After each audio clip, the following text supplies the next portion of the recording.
I don't think there's anything wrong with being a specialist. If you have a crew of people where you are the specialist in one field and you can build a community and come up with them, I think that's wonderful. I just think if you're looking to get hired, I think it is a very tricky time That is definitely for that. And so I guess in terms of advice, that's one of the things I would. Wasn't it Scorsese that said just build your own thing? Yeah. Yeah. It's like, don't pay attention to the industry, just build your own thing.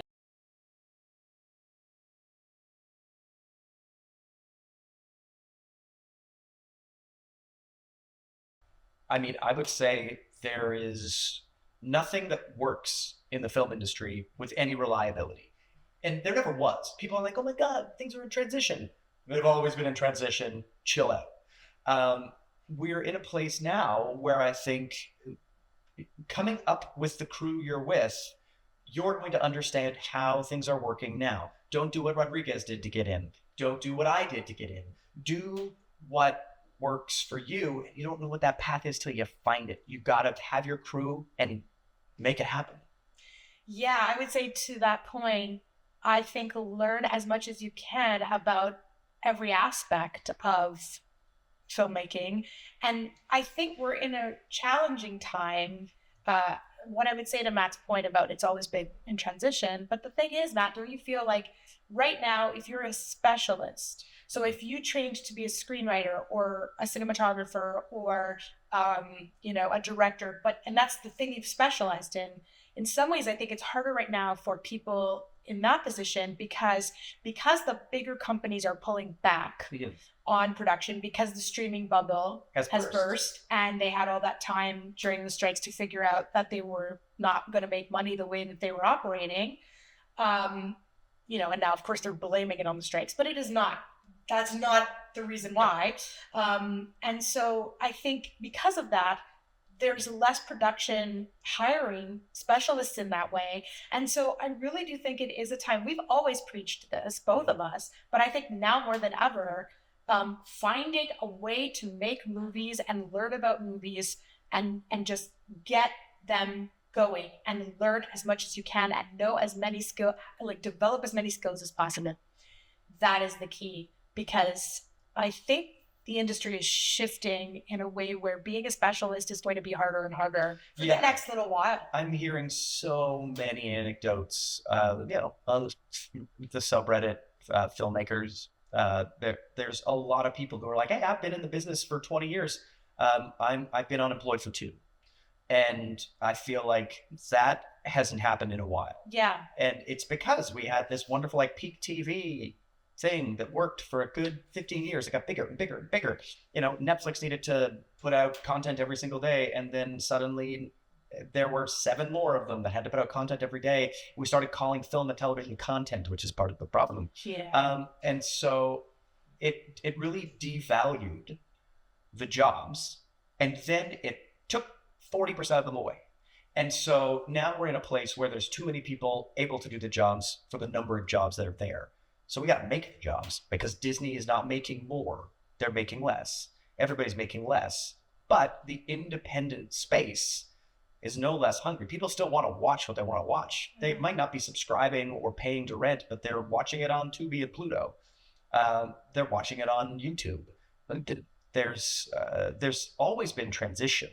DVD and VHS died off to give way to a smaller market for Blu-ray, to give way for an explosion of streaming. Yeah. It's just finding where you can monetize a project. If you're making a $200 billion Justice League movie, you might not make your money back. Yeah. If you're making a $200,000 movie with your tight crew, you could very easily make your money back. And to what I was saying before, I don't think there's anything wrong with being a specialist. If you have a crew of people where you are the specialist in one field and you can build a community and come up with them, I think that's wonderful. I just think if you're looking to get hired, I think it is a very tricky time. That is definitely for that. And so I guess in terms of advice, that's one of the things I would. Wasn't it Scorsese that said just build your own thing? Yeah. It's like, don't pay attention to the industry, just build your own thing. Yeah. I think that is evergreen advice, frankly. Yeah, that's always been the right choice. Yeah. United Artists was that. Yeah. And it, 'twas ever thus. Walt Disney didn't pay attention to what was going on. He invented a genre. Yeah. People have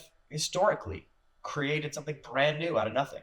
And, we're in a time of AI, and there's going to be legislation around that to either let tech bros have a bunch of stolen stuff, or it's going to stop tech bros from ripping off artists. We'll find out. Hopefully it goes the way Napster did, where it turned into iTunes and Tidal, and Spotify treats artists like trash, but the Tidal pays people pretty well. So you find the balance and a way to monetize a thing that was previously just stolen. Yeah. Pirate Bay has turned into iTunes and turned into Tubi. So there are different ways to have a different experience of a film. And if you can be on both, you'll be able to make money as a filmmaker doing both. Like Highball? Like Highball. Yeah, I mean, that's a good place to watch some movies. It's a great place to watch movies. Yeah, it's great. And Highball was born, we've talked about it quite a bit. We always get asked it, but Highball was born out of our tenacity and our inability to get a broadcaster on board to get funding, because in Canada, there's two of them. Yeah, and in Canada, funding is all wrapped up in broadcasters and systems. And so we just created our own. It was easier for us to create our own, to become our own broadcaster than to engage a broadcaster. And so, but for us, that's just who we've always been. Me, even in theater, when I was working in theater, just making my own stuff, that is of interest to us. And so I think, trying to get people excited about that aspect of themselves, if that's in there for you. It's not in there for everybody. Not everybody wants to do that, and not everybody wants to do that work. They want to focus on the creative end of things, and that's... You got to build your crew. You got to find the person who can do that part. We're fortunate that we're built very left brain, right brain, and so building this thing from scratch wasn't impossible for us. And so the idea of delivering a list of deliverables to a distributor is not daunting for us. That's just a thing that needs to be done. It's a part of it. And if you do all the creative stuff, you just got to find somebody who is excited to do that other stuff, because somebody's going to have to do it, or it's show fun. It's not show business. And what I'll say too is, every single thing that gets built in our world to create access, like the beginning days of the internet, YouTube at the beginning, all of these apps that start out and you're like, this is a democratization where anybody can go on and they can, if you have a camera, if you have an internet connection, you can do this.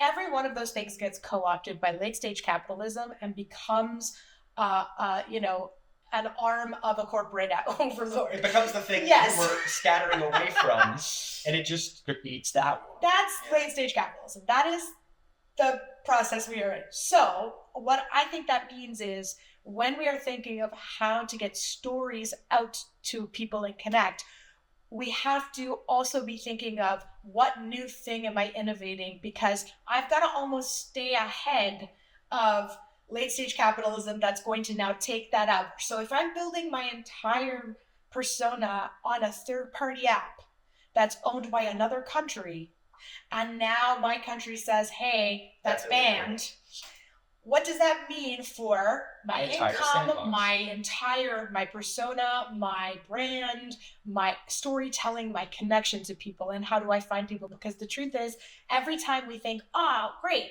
I don't need to have $100 million to promote my film because there's this avenue for it, or I could go to a film festival and be discovered, then that thing becomes a non-thing for an independent. It becomes a corporate harm.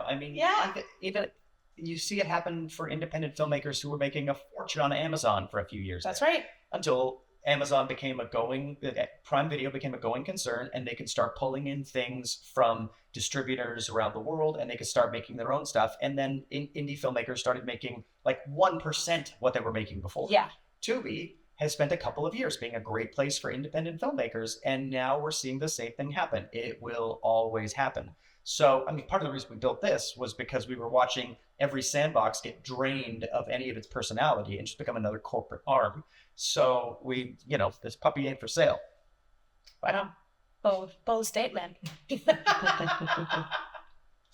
Yeah, I think it's always so hard when someone asks for advice, because I can only speak from my experience. You can only speak from your experience and our vantage point. And our vantage point is largely that most of the ways people tell you to get into film, I think, are kind of defunct, frankly. But I don't know how viable they were for most of us in the first place. I think there's a small group of people who can do that. There are still people who can get into a film festival and get traction and get a distributor, and that's It's a lottery they ticket. do well. Yeah. But for most people, I think if you're passionate about making films, you're passionate about storytelling, find a way that you can do it and have as much agency as you can, at least at the beginning, to get yourself out there. And you're going to have to believe in you before you get anybody else to believe in you. Yeah. And that has never changed. There's never been a transition of, oh, now you suddenly have to believe in yourself. It's got to be you at the heart of it. And then if you believe in the team, and the team believes in you, that's a winning combination. Yeah. I don't know. Do you out there, do you have any advice, or do you have any other questions about starting out in the industry, or about, us building a Highball, or... Yeah, I'd love to hear anecdotes of people who kick the door down in their own way, because that's the only way in. There isn't some glitzy indoor. Nobody really opens the door for you generally. You have to kick some of them down before people start opening them for you, I find. Go kick some doors.